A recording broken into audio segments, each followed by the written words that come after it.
A way to optimize costs for crypto purchases can depend on the payment options and services available on an exchange.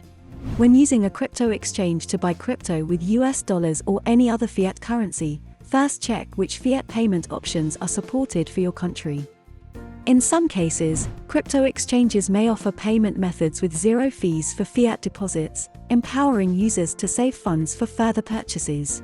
If you want to transfer crypto on an exchange to buy a different digital asset, always check network fees beforehand. While crypto exchanges don't typically charge fees for crypto deposits, crypto transactions require paying network fees. When weighing the benefits of different networks featured on an exchange, one option is to find the right balance between cost and speed. After choosing an appropriate payment option, you need to select a service. Crypto exchanges predominantly offer several ways to buy crypto that have different fees. However, since these services can provide different crypto experiences, consider how each movement could impact your crypto journey.